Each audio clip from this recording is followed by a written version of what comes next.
My name is Emily. Lately, because of static electricity, my hair constantly sticks to my face, making me look like the protagonist of a horror movie like The Ring or The Grudge, and I really want to do something about it as a 38-year-old. I know it's because I'm always wearing fleece material or something like that. But it's gotten so cold all of a sudden. I feel like I'm dressed like an Eskimo. Today, I want to share a winter story of mine. I hope you'll listen. I had a childhood friend who grew up with me since I was 4 years old.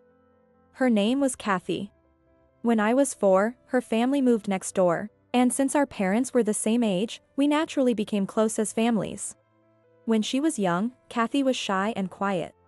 However, as she entered the upper grades of elementary school, her reserved nature began to change. To be honest, even from my perspective as her friend, Kathy was remarkably cute. My mom even jokingly suggested to Kathy's mom, why not make her a child actress? When she was little, being called cute didn't boost her confidence. However, by the time they reached the upper grades of elementary school, children are already becoming quite the ladies. They start to understand how their cuteness can be a powerful tool. In fact, once the other girls realized how cute Kathy was, they gathered around her like an entourage. They started imitating her hairstyle and wearing the same hair ties, creating many a Kathy clones. In the class, she was as popular as a teen idol. As she was showered with attention, Kathy gradually became more spoiled. When playing with others, she would get very grumpy if she wasn't the center of attention, and would sometimes be slightly mean to her friends. Looking back now, I realize it wasn't unusual for kids to act like that, but at the time, it was a bit of a hassle. When we got to middle school, Kathy became even more beautiful. She grew taller, and her school uniform looked dazzling on her, as if she was the only one wearing a different one. On the other hand, I was short and my uniform seemed to be wearing me rather than the other way around. Naturally, she became part of the cute girls group, and was at the top of the class hierarchy. Around this time, boys who used to mock the Kathy clones started sweetly calling out to her. Everyone was becoming aware of their own boy and girl asides. She rode that wave perfectly and became known as Glamour Queen. Why Glamour Queen, you ask? Because after school, she was always getting confessions of love in the backyard. She was seen so often that she eventually got a nickname because of it. Her spoiled behavior escalated along with her popularity. She would look down on students who didn't seem popular, and laugh at them behind their backs. Well, almost all the top caste students had that vibe, but Kathy was particularly proactive about it. Back then, there was a weird notion that the more noticeable you are, the cooler it is to look down on others. As for me, I was more into comics and games than fashion or the opposite sex, so I lived a very different life from Kathy, along with friends who shared my interests. However, Kathy never looked down on or treated me poorly.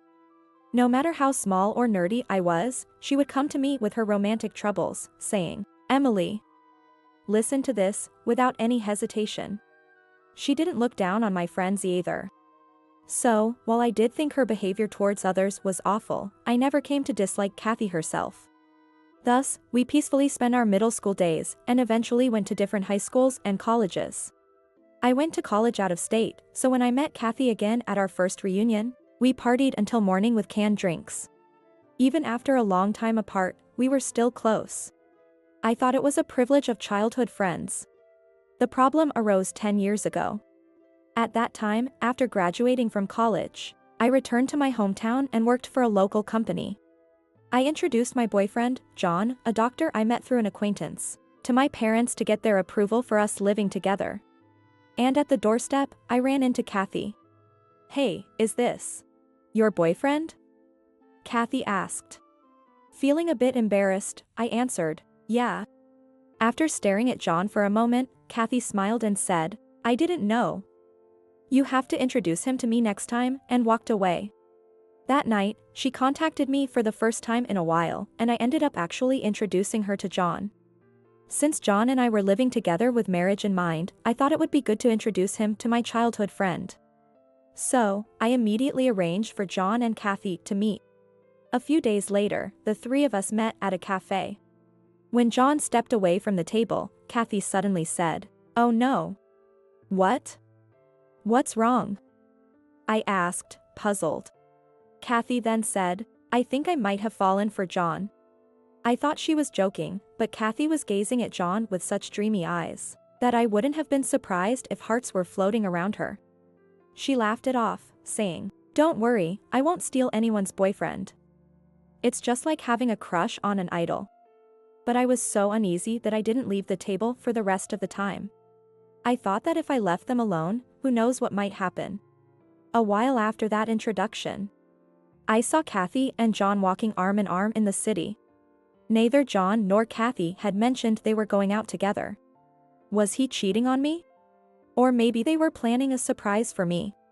I swung between the worst-case scenario and hopeful thinking, as I found myself sprinting to catch up with them.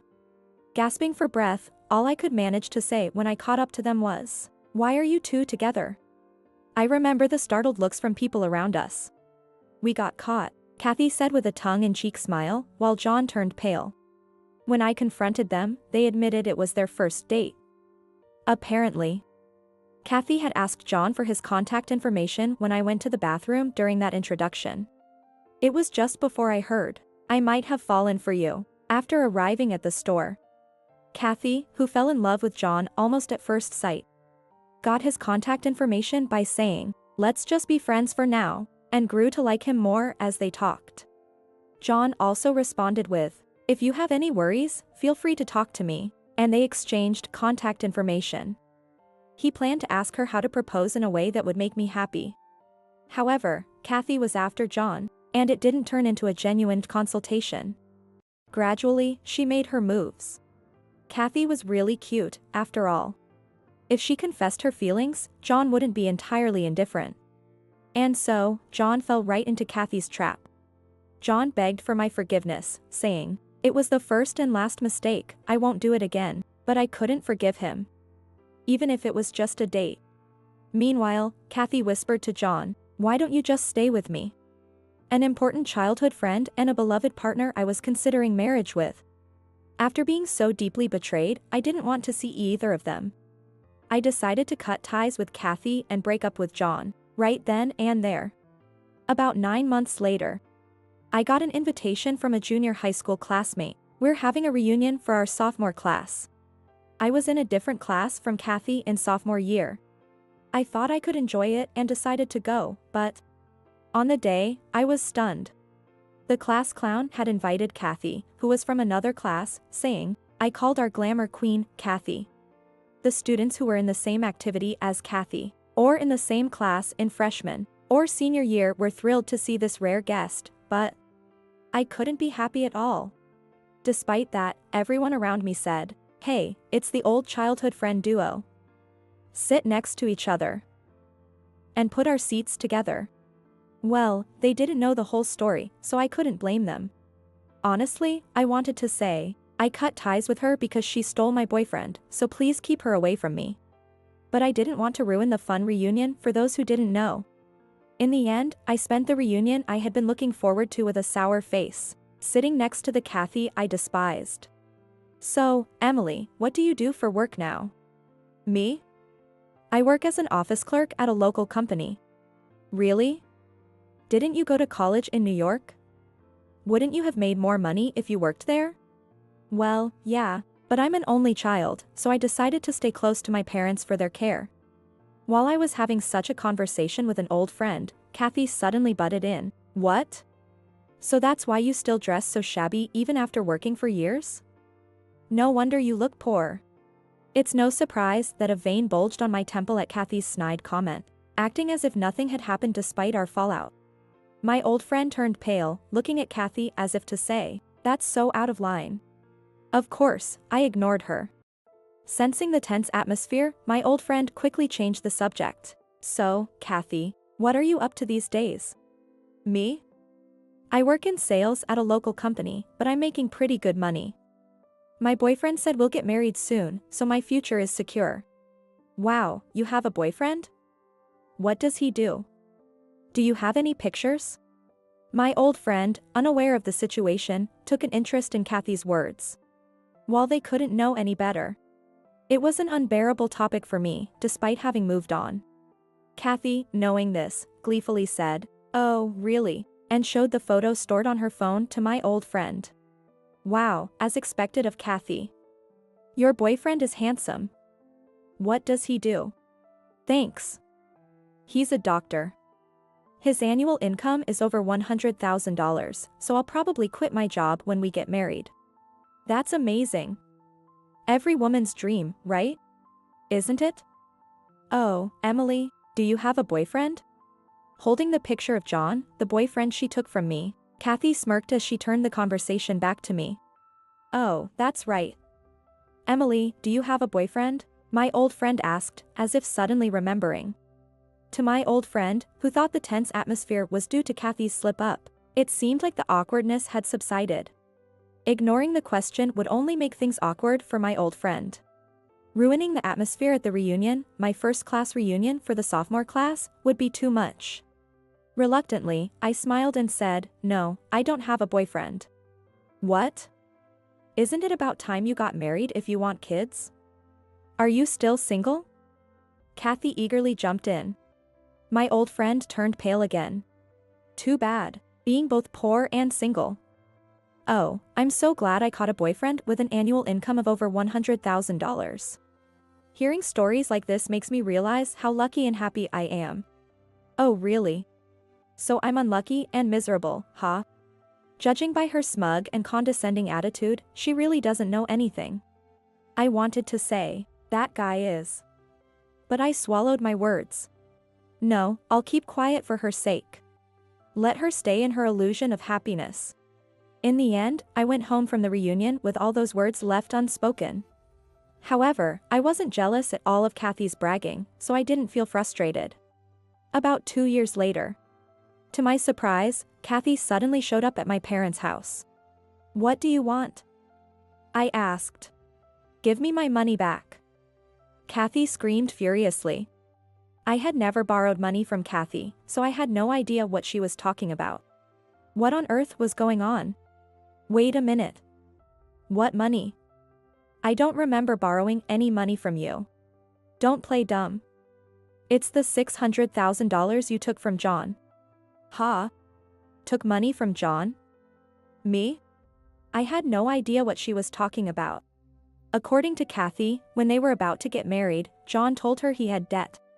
And he claimed that the debt was because of my extravagant spending when we were dating. Because of that debt, he couldn't marry Kathy. No, no, no. It's not possible for an ordinary woman's extravagant spending to create a debt of $600,000. If I had been spending enough to put someone in debt, I'd be decked out in brand name clothes by now. Ah, I see. Kathy still doesn't know the truth.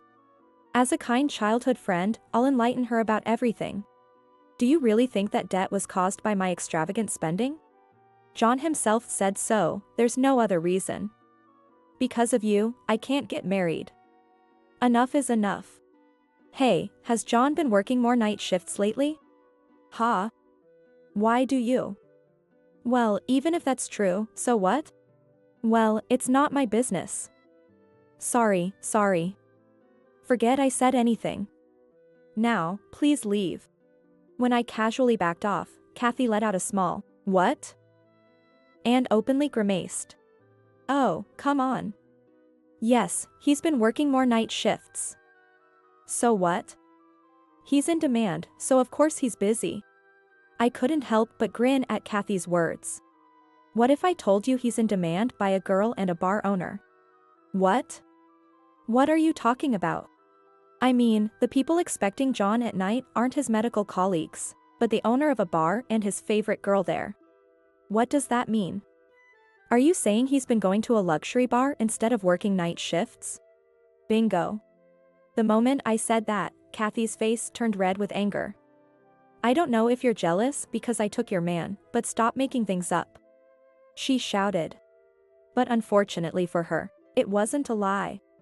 John, being a doctor, often went to bars with his colleagues and superiors under the guise of relieving stress. This had been happening since we were dating. Well, I guess that's how wealthy people play. Or something like that. But since it was just drinking with girls, I didn't think much of it. For example, if I frequented a bar and fell for one of the barkeepers, I'd realize it's just business and snap out of it. I knew John wasn't that foolish, and he always kept clear boundaries. Once, John visited a bar where my friend was working, and I heard he barely engaged in any physical contact because he said he had a girlfriend. So, I never worried about him cheating or getting too attached to the girls at the club. It's like buying a lottery ticket despite hating gambling. A bit of fun as long as it doesn't go too far. However, after we broke up, a mutual acquaintance who introduced me to John shared this. His new girlfriend is very controlling. That was Kathy. Kathy demanded constant communication even during work hours, and insisted that they spend all their free time together. At work, John faced patients, subordinates, and colleagues all day, and at home, Kathy's controlling behavior. He never had a moment to himself. There was no mental respite. He couldn't go out drinking with colleagues like he used to. He couldn't relieve his stress. But his peers constantly nagged him, "Come on, let's go out." John wanted to go out too. He only declined out of consideration for Kathy. But when the stress became unbearable, it's no surprise that he ended up thinking, "Just for today," and went to the bar. He had no relief in his life. That visit to the bar brought immense relief and fun. John then became more deeply involved with the night scene than ever before. Amidst his guilt, the charming girls at the bar who validated him became his solace, and he started getting attached. This attachment to a girl at the bar was the reason behind John's rapid accumulation of debt, despite his high income. After hearing everything, Kathy was trembling. "That's a lie. No way. No way that's true. We're planning to get married. And anyway, it makes sense to trust John, who I've promised a future with, over someone like you." Kathy stubbornly held on to the belief that I was a nasty person who had taken John's money. What a sad story. John was just a guy I dated for a few years, but I've known Kathy since childhood, even if we had a falling out. Well, fine, you don't have to believe me. It doesn't affect me. As if I believe such a ridiculous story. Alright, I get it. But look at this. I showed her a video. No doubt it's John, but you don't have to believe it if you don't want to. What? Kathy watched the video, unable to help herself from speaking up. No wonder. The video showed a very drunk John, beaming with a flashy-haired girl. The dim purple lighting made it clear this was a bar. It was unmistakably a scene from That Kind of Place. The girl looked uncomfortable in front of the camera, clearly annoyed by being filmed. However, John was too drunk to notice, with a dazed, drunken expression on his face. The person filming also giggled, "Hehehehe," making me wonder how they hadn't been banned from the bar yet. Probably because they paid well. No wonder he ended up in debt. This video was given to me by the acquaintance who introduced John, saying, "Things have gotten really bad lately. Good thing you broke up." The acquaintance was a medical school graduate. Both the person filming and John were friends of this acquaintance, so it was meant as a joke when I received it. And that's how it ended up with me. It's a scary age where there are cameras everywhere. Not being able to get married isn't about the debt. With his income, he could pay it off if he really tried. The real reason is, he's probably into this girl. I said with a smirk, and Kathy screamed, "That's a lie," as tears welled up in her eyes. But we're supposed to get married. I'm already over 30. I need to get married soon. It can't be true. Well, if you don't worry about income levels, there are plenty of guys out there. You're cute, after all. Shut up. I'm special and I'm not going to settle for someone beneath me. That's why high-level guys are avoiding marrying you for low-level reasons. Ha. As Kathy looked puzzled, I told her, "You need to raise both your physical and emotional level. Or you'll end up in the same situation no matter who you date." Shut up. What do you know, poor, single woman? I've been working towards marriage all this time. You can't understand my pain. She was still playing the victim after stealing my boyfriend. People like her never change. Okay. Fine, whatever. It doesn't matter to me. I'm getting married, so I don't care about my past boyfriends or being single. Besides, I have to get back to my boyfriend soon. I'm just here to pack for the move. It's his birthday today, and I need to cook a feast for him. As I waved her away and spoke with a straight face, Kathy screamed. What? At her scream, Kathy's mother came out from the neighboring house, saying, I thought I recognized that voice. What are you doing here? Kathy is currently living with John, having moved out of her parents' house. She probably hadn't informed them she was coming here today.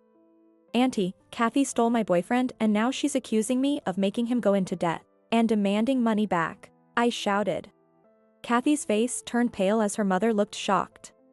What are you talking about? Is that true? What did you do to Emily? Come here and explain yourself. Kathy, who tried to accuse me, was no match for her mother. She was dragged back inside the house without a chance to defend herself. Later, I heard her mother yelling, What kind of daughter are you, from their house? After I returned to my boyfriend's place, my mother told me, Kathy's mother came over with Kathy to apologize. Kathy had been severely scolded, and her eyes were swollen from crying. My mother, who knew nothing about what happened between John, Kathy, and me, was shocked by the whole thing. Kathy's mother is a former martial art champion, and she's really scary when she's mad. I once got in trouble as a child for a prank and cried so hard when she scolded me. After that, Kathy's parents got angry, saying, We won't approve of you marrying a man who easily switches women. And she ended up breaking up with John. Her mother then stripped her of all her savings and other assets, telling her to straighten up. She was ordered to send all her earnings, except for rent, utilities, and a fixed living expense set by her mother, to her parents for the next 10 years. She was not allowed to return home and was put in a 30-year-old apartment with shared bathrooms, to live there and reflect on her actions. A mutual friend who happened to see Kathy said, Kathy, who used to be so cute, now has dark circles under her eyes and looks like a different person. Her mother checks on her regularly, so she can't do anything bad. In such a situation, no matter how cute Kathy is, romance is out of the question. By taking my boyfriend, she had also distanced herself from new relationships. Meanwhile, I got married to my new boyfriend as planned and had a son. He comes home covered in mud every day, and cleaning the entryway makes me cry, but I'm delighted by his daily growth. I can't say I never think about what life would have been like if I married John, but I'm glad I chose this life. Being a doctor's wife would mean frequent home parties and a rigid lifestyle.